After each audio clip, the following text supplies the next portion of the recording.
안녕하세요. 저는 식품회사에서 연구원으로 일하고 있는 결혼 4년차 이지희라고 합니다. 제 남편은 이름만 대면 알만한 대기업에 다니는 평범하고 성실한 직장인이었습니다. 저희는 3년이라는 연애 끝에 부부의 연을 맺었어요. 저는 워낙 타고난 성향이 매사에 조심스럽고 내성적인 편이었습니다. 반면 남편은 아주 활동적이고 사람 만나는 것을 좋아하는 활달한 성격이었죠. 서로 정반대되는 취향과 성격이었지만 오히려 그 다름이 서로의 부족한 점을 채워주는 것 같아 더욱 좋아했던 것 같습니다. 남편의 밝은 에너지가 제 조용한 일상에 활기를 불어넣어 주었으니까요. 그렇게 순탄하게 결혼식을 올리고 저는 하루라도 빨리 아이를 갖고 싶었습니다. 딸이든 아들이든 남편을 닮아 밝고 건강한 아이가 태어나면 얼마나 행복할까 상상하곤 했죠. 하지만 제 간절한 바람과는 달리 아이는 쉽게 찾아오지 않았습니다. 결혼하고 1년, 2년이 지나 3년 차가 되도록 임신 소식은 없었습니다. 매달 기대와 실망을 반복하는 일은 생각보다 훨씬 더 사람의 진을 빼놓더군요. 결국 남편과 상의 끝에 병원을 찾았고 저희는 시험관 시술을 시작했습니다. 고단한 과정이었지만 그래도 아이만 생긴다면 견뎌내려 했는데 아이는 그럼에도 잘 생기지 않더라고요. 검사 결과 남편 쪽보다는 제 쪽이 임신이 어려운 원인이 좀 더 크다는 소견을 듣게 되었습니다. 그 사실을 알게 된 날 미안함에 얼마나 눈물이 났는지 모릅니다. 남편에게도 그리고 손주를 기다리시던 시어머니에게도 고개를 들 수 없을 만큼 죄송했죠. 시어머니는 결혼 초반부터 조급한 기색을 숨기지 않으셨습니다. 손주를 빨리 보길 원하셨고 그만큼 저도 닥달을 하셨죠. 이번에는 좋은 소식 있니? 한약이라도 한 채 지어줄까? 하시며 조급해 하셨어요. 저 역시 그 압박감이 힘들었지만 저의 문제가 더 컸기에 묵묵히 견뎠습니다. 그런데 시험관 시술을 시작하고 1년이 지난 어느 순간 어머님의 태도가 달라졌습니다. 그전에는 그렇게 아이 소식 없느냐고 저를 쪼아대셨는데 어느 순간 갑자기 제 손을 토닥이며 부드럽게 말씀하셨습니다. 지희야, 너네 그동안 마음고생 참 많았다. 네 몸도 생각하고 너무 애쓰지 마라. 아이는 천천히 생각해도 되고 까짓 것도 아이 없으면 어떠니? 그냥 너희 둘이서 건강하게 잘 살면 그게 최고지. 그토록 손주를 원하시던 분이 갑자기 아이가 없어도 괜찮다며 말을 바꾸신 겁니다.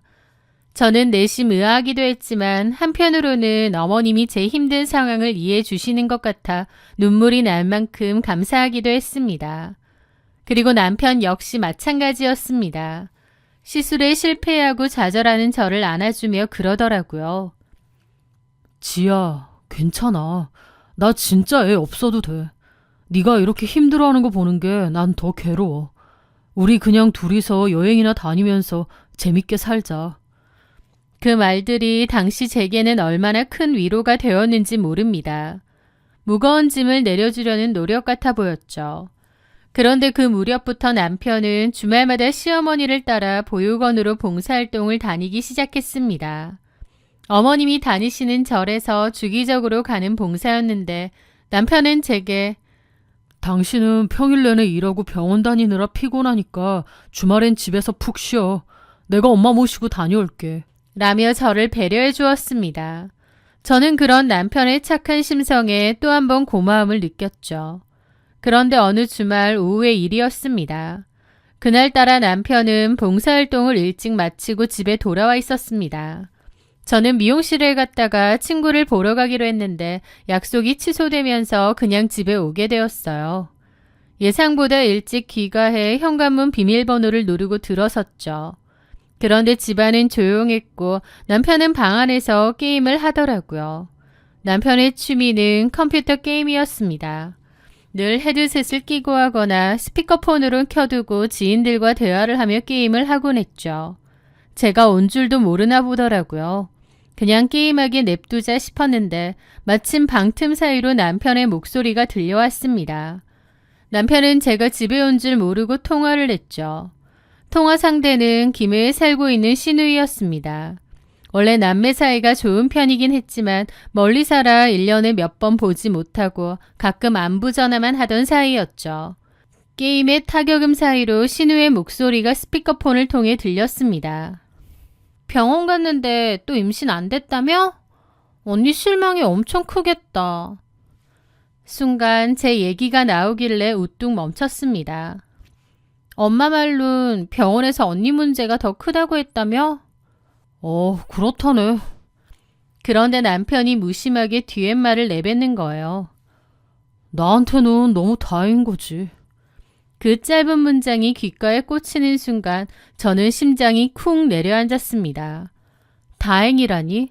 겉으로는 저를 위로했지만 내심 속으로는 자기 탓이 아니라 제 탓이라서 다행이라는 뜻이었을까요? 그 짧은 순간 배신감과 서운함이 밀려오더군요. 하지만 제가 그 말의 의미를 채 곱씹기도 전에 신우이의 입에서 더 이상한 말이 흘러나왔습니다. 그래, 엄마한테 들었는데 걔는 자주 보러 가? 자주 가. 걔? 걔가 누구지? 혼란스러운 기분이었던 순간 제 핸드폰이 울리기 시작했습니다. 친정엄마의 전화였죠. 그 소리에 남편이 확 돌아보더니 저를 보더라고요. 지야, 너 언제 왔어? 왜 이렇게 일찍 와? 친구 만나서 저녁 먹고 온다더니. 당황한 기색이 역력한 남편을 보며 저는 짐짓 아무렇지 않은 척 엄마의 전화를 끊고 대답했습니다. 친구가 약속을 파토내서. 남편은 눈동자를 굴리며 제 눈치를 살피더니 조심스레 물었습니다. 좀 전에 내 통화 소리 들었어? 미선인데. 저는 가방을 내려놓으며 담담하게 말했습니다. 들었어. 근데 괜찮아. 임신 안 된 거 내 탓이 더 큰 거 맞잖아. 남편은 화들짝 놀라며 제 손을 잡았습니다. 아니야, 그런 뜻. 괜찮대도. 나 별로 신경 안 써. 그런데 남편은 눈치를 보더니 그러더라고요. 그것만 들은 거지. 아니야, 오해하지 마. 그런 뜻 아니니까. 조금 섭섭하긴 했지만 알았어 라며 그냥 넘겨버렸습니다. 물론 나중에서야 남편이 통화에서 말했던 걔라는 단어가 떠오르긴 했지만 별로 대수롭지 않게 넘어갔습니다. 그렇게 며칠 뒤 퇴근길에 시어머니에게서 전화가 걸려왔습니다. 지희야, 이번 주말에 약속 없으면 나랑 상혁이랑 같이 보육원 봉사 한번 안 가볼래? 저는 별다른 의심 없이 흔쾌히 알겠다고 대답했습니다. 그저 시어머니와 남편의 좋은 일에 동참하고 싶은 마음뿐이었죠. 주말 아침 저는 시어머니와 남편의 차를 타고 시 외곽에 있는 조용한 보육원으로 향했습니다. 차 안에서 어머님은 콧노래까지 흥얼거리며 유독 기분이 좋아 보이셨고 남편 역시 뒷좌석에 과일과 간식 상자를 잔뜩 실은 채 들떠 있었습니다. 난임으로 우울했던 저는 봉사정신이 투철한 남편과 어머님을 보며 좋게만 생각했죠. 보육원에 도착해 원장님과 인사를 나누고 아이들이 있는 방으로 들어섰을 때였습니다. 방 한 구석에서 장난감을 가지고 놀던 자그마한 남자아이 하나가 남편의 얼굴을 보자마자 방긋 웃으며 아장아장 걸어왔습니다. 두 돌이 안 된 어린 아기였죠. 우리 희찬이 잘 지냈어? 남편은 익숙하게 그 아이를 번쩍 안아들고는 한박 웃음을 지었습니다. 시어머니 역시 아이의 머리를 쓰다듬고 애틋하게 바라보셨죠. 그런데 가만 보니 남편은 봉사활동을 하는 내내 유독 희찬이를 많이 챙겼습니다. 아이를 바라보는 남편의 눈빛에서는 꿀이 떨어지는 것 같더라고요. 지켜보는 제 가슴 한구석이 찡하게 울렸습니다. 남의 아이도 저렇게 예뻐하는데 자기 핏줄이면 오죽할까. 저 때문에 아이를 갖지 못해 남편이 아빠가 될 기회를 빼앗은 것만 같은 기분마저 들더라고요. 하지만 남편은 희찬이를 데리고 와 저한테도 안아보라고 했습니다. 희찬이를 안는데 너무 포근하고 좋더라고요. 아이를 그토록 원했던 제가 꼭 느껴보고 싶은 기분이었죠. 그날 이후 저는 주말마다 남편과 함께 보육원을 찾았습니다. 아이들을 돌보는 일이 행복하고 뿌듯하더라고요. 그러던 어느 날 밤이었습니다. 남편이 조심스럽게 말했습니다. 지야, 우리 입양하는 거 어때? 입양? 희찬이 말이야. 희한하게 그 애가 눈에 밟히네. 난 진짜 걔가 운명 같아. 유난히 신경 쓰이는 애가 있더라고. 입양. 너무나 크고 무거운 단어였습니다. 친자식처럼 잘 키워낼 수 있을지 덜컥 겁도 났고요. 저는 남편에게 조금 더 신중하게 생각해 보자고 했습니다. 그런데 이번에는 시어머니까지 나섰습니다. 지희야, 나도 희찬이가 유달리 마음이 간다. 처음 봤을 때부터 남 같지가 않더라고. 부처님이 우리한테 점지해 주신 인연이 아닌가 싶고 호적에 올리는데 애미 네가 정 부담스러우면 키우는 건 내가 도맡아 할게. 어머님도 좀 과할 정도로 희찬이의 입양에 찬성을 하시더라고요. 남편이나 어머님이나 왜 그렇게 끌린 건지 정말 인연이 있는 건지 싶기도 했습니다. 시어머니와 남편의 간절한 설득을 보며 저는 결국 마음을 열었습니다. 주변에서는 진짜 괜찮겠어? 입양은 현실이야 라며 걱정하는 소리도 있었지만 저는 담담하게 대답했습니다. 아직 어리니까 내가 엄마라고 잘 받아들일 거예요. 저도 그렇게 해야죠. 그렇게 희찬이는 공희찬이라는 이름으로 저희 부부의 호적에 올렸습니다. 희찬이가 우리 집으로 온 이후 집안에는 웃음이 끊이지 않았습니다. 남편은 퇴근하자마자 아이부터 안아주며 아들 바보를 자처했고 시어머니 역시 아이를 아꼈습니다. 저 역시 매일 밤 아이의 책을 읽어주고 잠든 얼굴을 쓰다듬으며 비록 내 배 아파 낳진 않았지만 온 마음을 다해 사랑해주겠다고 굳게 다짐했습니다. 저는 정말 행복한 엄마였습니다. 하지만 제가 모르는 사이 조용하고 잔인한 진실이 숨겨져 있더군요. 희찬이가 무럭무럭 자라 4살 어린이집에 다니게 되었습니다. 그런데 아이가 커갈수록 희찬이가 양자인지 모르는 사람들이 하나같이 입을 모아 그러는 거예요. 희찬이가 아빠를 쏙 빼닮았다고 말이죠. 처음에는 그저 같이 살면 표정이나 분위기가 닮아간다는 말도 있으니 웃어 넘겼습니다. 하지만 그 빈도가 너무 잦아졌습니다. 저도 모르게 희찬이의 얼굴과 남편의 얼굴을 번갈아 쳐다보는 일이 늘어났죠. 제가 봐도 너무 비슷하더라고요.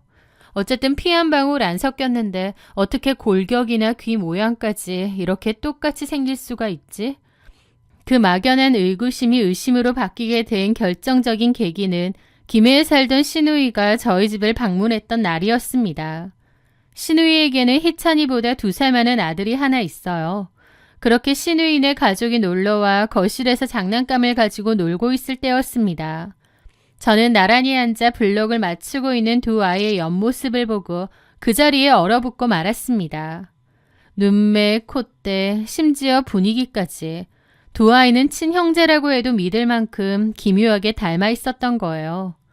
그 순간 제 머릿속 깊은 곳에 봉인되어 있던 몇 년 전의 기억이 스쳐갔습니다. 남편과 신우의 통화 내용이요. 걔는 보러 가?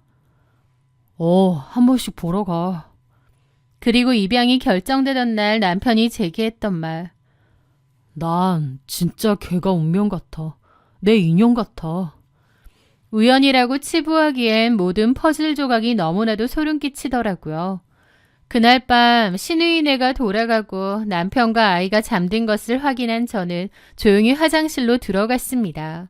그리고 남편의 칫솔과 희찬이의 칫솔을 각각 지퍼백에 담아 밀봉했습니다. 그리고 택배로 유전자 검사기관에 보내서 친자 확인 검사를 의뢰했죠. 말도 안 되는 오해이길 바랐습니다. 하지만 며칠 뒤 유전자 검사 결과지 파일이 도착했죠. 검사 결과 유전자에서 상호 일치하는 유전자가 확인됨. 친생자 확률 99.9%. 기가 막혀 입이 안 다물어지더라고요. 희찬이는 보육원에서 만난 운명 같은 아이가 아니었습니다. 공상혁의 진짜 친자식이었던 겁니다. 도대체 어떻게 남편의 아이가 보육원에 있는지는 몰라도 배신감이라는 단어로는 이 감정을 다 설명할 수 없었습니다. 참담한 기분으로 집에 도착하니 남편과 희찬이가 놀고 있더라고요. 평소 같았으면 흐뭇하게 미소 지으며 바라보았을 그 모습이 그 순간만큼은 세상에서 가장 소름 끼치고 역겨워 보였습니다. 저는 남편을 불렀습니다. 공상여, 잠깐 방에 들어와. 할 얘기 있어. 제 평소와 다른 서늘한 분위기에 남편은 흠칫 놀라더니 방으로 들어오더라고요. 무슨 일 있어? 회사에서 안 좋은 일? 남편의 말이 채 끝나기도 전에 저는 남편의 싸대기를 날렸습니다. 남편이 어안이 벙벙해서 왜 이러냐고 하더라고요. 저는 가방에서 유전자 검사 결과지를 꺼내 얼굴에 집어 던졌습니다. 이게 뭐야? 읽어봐. 남편은 아차 싶은 얼굴로 종이를 보고는 제 눈치를 보더라고요. 네가 운명 같다고 인연 같다고 했던 그 아이가 네 핏줄이네. 언제부터야? 애엄마는 누구고? 제가 소리를 지르지 않고 너무나 차분하게 묻자 남편은 무릎을 꿇었습니다. 그리고 추악한 진실을 말하기 시작했습니다. 사건의 전말은 이랬습니다. 저희가 결혼하고 얼마 지나지 않았을 무렵 남편은 회사에 파견직으로 들어왔던 젊은 파견직 여직원과 눈이 맞았다고 했어요. 남편의 표현을 빌리자면 회식 자리에서 술에 취해 벌어진 단 한 번의 실수였다고 하더군요. 하지만 그 한 번의 실수로 그 여직원은 임신을 했습니다. 가정을 깰 생각이 없었던 남편은 아이를 지우라며 거액의 돈을 쥐어주었다고 합니다. 여직원은 알겠다며 돈을 받아들고 회사도 그만두고 잠적해 버렸다고 했어요. 그런데 그로부터 1년 뒤 남편의 핸드폰으로 메시지 하나가 도착했다고 했습니다. 지방의 어느 보육원 주소, 그리고 이희찬이라는 이름 3글자. 그 여자는 남편이 준 돈만 챙긴 채 잠적하여 몰래 아이를 낳았고 키울 능력이 안 되니 보육원에 아이를 버린 뒤 친부인 남편에게 통보를 한 것이었습니다. 눈앞이 노래진 남편은 혼자 감당할 수 없어 시어머니께 이 사실을 털어놓았습니다. 시어머니는 자기 핏줄이 보육원에 버려져 있다는 사실을 외면하지 못했고 두 사람은 그 보육원을 찾아간 모양이었습니다. 그 후 봉사를 빙자해서 아이를 보러 갔다가 나중에는 입양까지 하게 된 것이죠. 기가 막히더라고요. 그래서였구나. 어머님이 갑자기 나한테 애 안 가져도 된다고, 둘만 잘 살면 된다고 굴었는데 밖에서 자기 아들이 싸질러 놓은 핏줄 찾아내니까 더 이상 며느리 배 빌려서 손주 볼 필요가 없어졌던 거네. 저는 헛웃음을 터뜨렸습니다. 저를 보육원 봉사에 끌어들여 자연스럽게 아이와 정들게 만들고 임신 못하는 제 죄책감을 이용해 입양 후 제 손으로 직접 상간녀의 아이를 호적에 올리게 만들다니요. 저는 철저하게 기만당했다는 생각이 들더라고요. 지야, 내가 진짜 죽을 죄를 지었어. 나도 이렇게 될 줄 몰랐어. 그리고 너도 희찬이를 좋아하니까 그 비밀만 덮으면 행복한 가족이 될 수 있을 거라고 믿었어. 저는 남편의 손을 거칠게 뿌리쳤습니다. 행복 같은 소리 하네. 이렇게 다 짜고 치고 거짓말해놓고 행복? 네가 말하는 행복이 뭔데? 사람 뒤통수 쳐놓고 모르면 그만이라고 생각했니? 어떻게 온 가족이 작당해서 네가 밖에서 나온 자식 키우게 할 수가 있어? 저는 그 길로 여행 가방을 꺼내 남편 옷을 챙겼습니다. 네 애 데리고 나가. 우린 이혼이야. 그날 밤 남편은 쫓겨나듯 아이를 안고 시댁으로 갔습니다. 다음날 어머님과 신우가 전화로 변명을 늘어놓으려 했지만 저는 단칼에 거절하고 전화를 끊었습니다. 저는 변호사를 만나 상담을 했고 남편의 외도 사실과 저를 기만하고 몰래 입양까지 하게 만든 점을 모두 제출했습니다. 저는 남편으로부터 재산분할과 더불어 최고액의 위자료를 받아냈습니다. 그리고 이 사실을 주변 사람들에게 알렸고 남편 회사에까지 소문이 다 났죠. 어린 파견직 여직원하고 놀아나다 임신까지 시키고 그 아이를 입양하는 척 키워왔다는 사실이 온 동네에 소문이 다 났습니다. 남편은 손가락질을 받다가 결국 하청회사로 직장을 옮겼다고 하더라고요. 하지만 남편이 어떻게 되든 제가 얼마나 위자료를 받았든 제 마음의 상처는 너무 컸습니다. 제 아이로 생각하고 정성 들여 키웠는데 알고 보니 배신의 결과물이라니. 어쩔 땐 가슴이 무너져 내릴 듯 아프기도 했습니다. 하지만 저는 뒤돌아보지 않기로 했습니다. 이 끔찍한 배신의 진흙탕에서 하루라도 빨리 빠져나와 오롯이 저만을 위한 삶을 다시 짓기로 다짐했거든요. 저는 위자료와 분할받은 재산으로 직장 근처에 아담하고 채광이 좋은 집을 새로 구했습니다. 남편과 시어머니에게 마음 한켠 죄책감을 가지며 살았는데 이제는 더 이상 그럴 필요가 없구나 싶더라고요. 그 사람들은 더 큰 잘못을 저질러 놓고도 뻔뻔하게 잘만 사는데 지난 시간에 제가 안쓰러워 안아주고 싶기도 합니다. 남편은 제가 진실을 몰랐다면 행복한 진짜 한 가족이 되어서 살았을 거라고 했죠. 하지만 가족이라면서 배신하고 진실을 속이고 기만하고 그게 어떻게 진짜 가족이겠나요? 저에게는 지난 결혼이 마치 썩은 살을 도려내는 것 같은 기분입니다. 참 기막힌 일을 겪었지만 그로 인해 제 마음이 더 단단해졌을 거라 믿고 앞으로도 흔들림 없이 아주 잘 살아갈 겁니다. 제 사연을 들어주셔서 감사합니다.